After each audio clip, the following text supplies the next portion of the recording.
40 سال تک اپنے کردار کے پانی سے انسانی ذہن کو سینچا، اور اس کے بعد رسالت کا اعلان فرمایا۔ یہاں پر پھر مجھے اعتراض ہے اسلام کی تاریخ سے،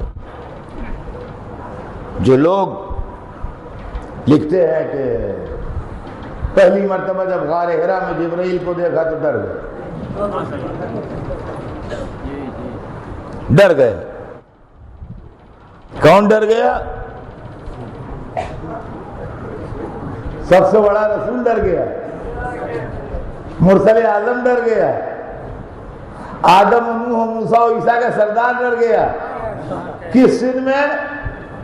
40 برس میں، جس کا وسیع پیدا ہو کے اشتہے سے بتائے۔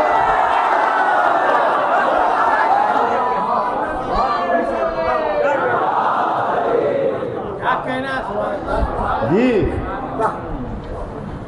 جس کا وسیع نہ ڈرے اس کا نبی ڈر گیا۔ اب سوچئے یہ کیا ہے آپ کے گھر کے اندر سمال؟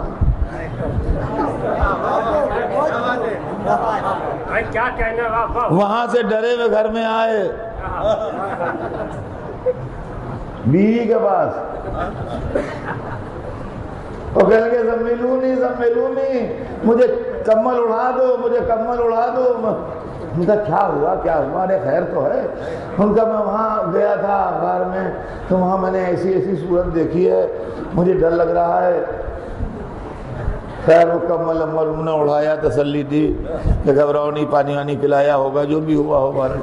اب اس کے بعد پھر ان کے کزن تھے، حضرت سنیے گا، دیکھیے کیا کیا چکر ہیں۔ ان کے کزن تھے، ان کا نام تھا ورقہ ابن نوفل۔ ورقہ ابن نوفل وہ رسول اللہ کی بی بی حضرت خدیجہ کے کزن تھے۔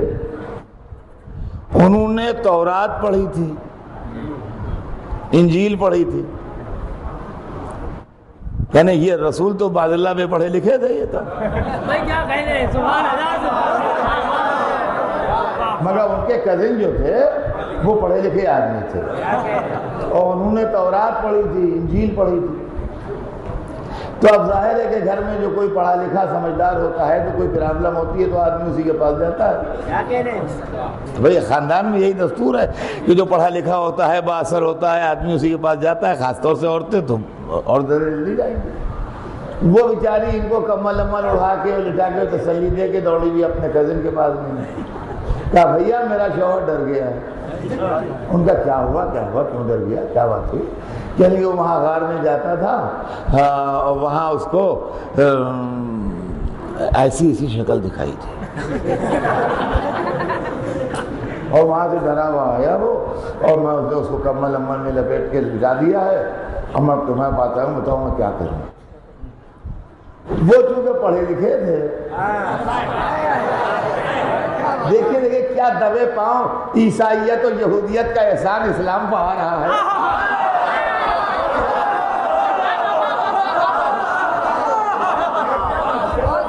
یہ مکاریاں تو دیکھیے میاں، وہ چونکہ پڑھے لکھے تھے اور تورات تو انجیل پڑھے ہوئے تھے، لہذا ان کا ارے گھبراؤ نہیں، اپنے شوہر کو مبارکباد دے دو، وہ نبی ہونے والا ہے، وہ فرشتہ تھا، وہ ناموس اکبر تھا، وہ موسیٰ و عیسیٰ کے پاس بھی آیا تھا، اس سے کہو پھر جائے وہاں۔ یہ وہاں سے خوشی خوشی نکل کے آئیں جیسے کسی کی لاٹری نکل آئے۔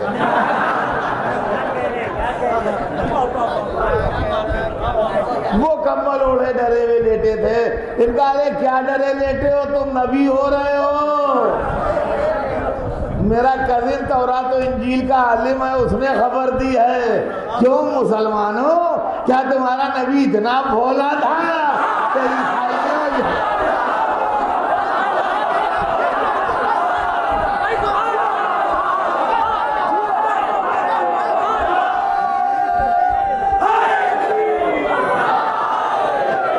تو عزیزان گرامی غور فرمائیے گا ذرا اس منزل کو کہ یہ نبی ہے. اب ان کی بیوی نے کہا کہ میرے کزن نے یہ کہا ہے، وہ پڑھا لکھا آدمی ہے، وہ تورات و انجیل کا عالم ہے، تم وہاں جاؤ، ڈرو نہیں، گھبراؤ نہیں.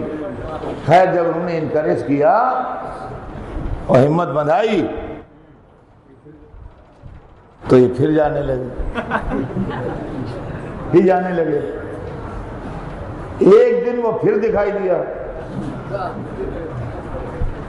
تو اب کی جو دکھائی دیا تو ذرا دل ٹھہرا تھا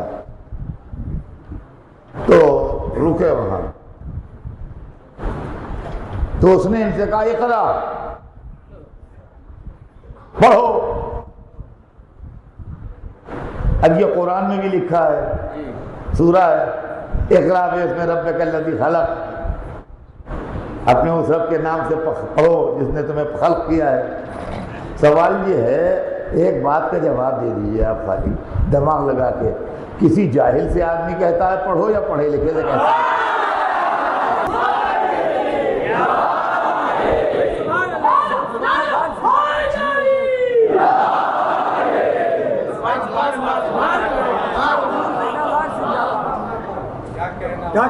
عزیزان گرامی،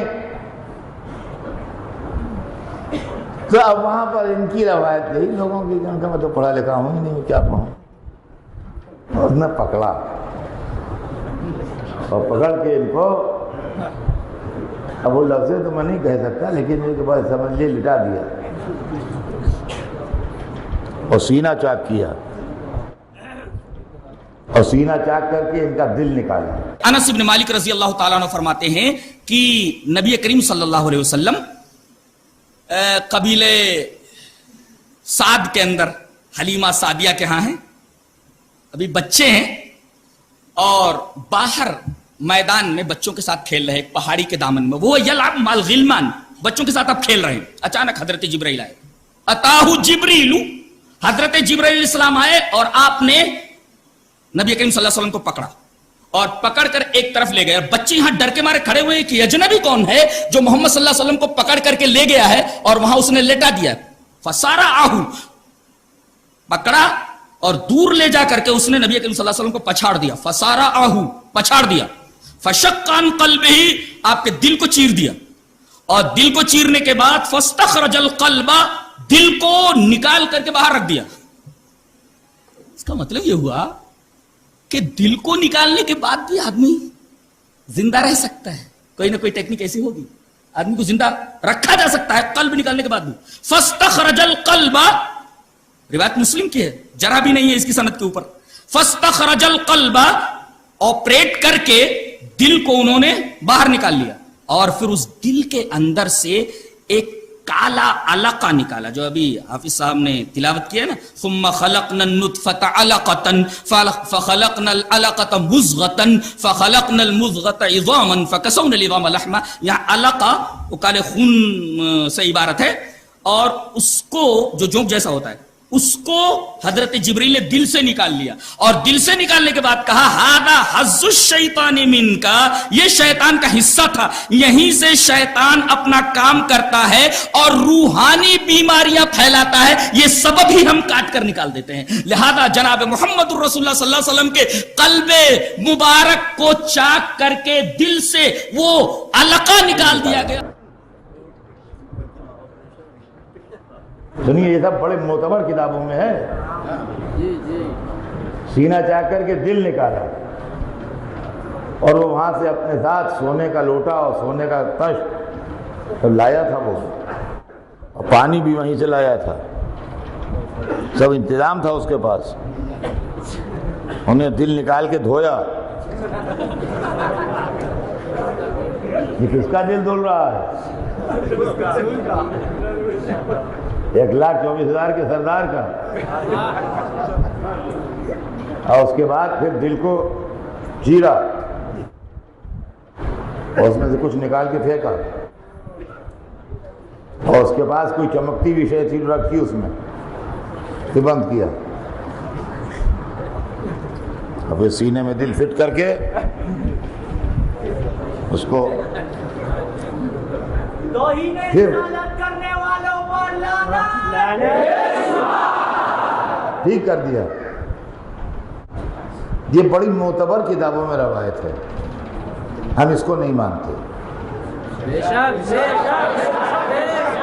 ہم اس کو نہیں مانتے۔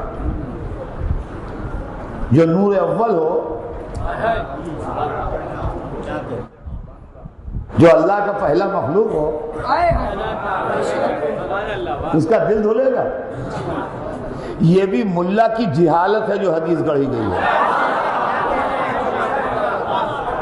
یہ بھی ملا کی جہالت ہے جو حدیث گڑھی گئی ہے، اس لیے کہ پہلے آدمیوں کے دماغ میں یہ خیال تھا کہ خیالات کا مرکز، محبت کا مرکز، تصورات کا مرکز، یادوں کا مرکز دل ہے،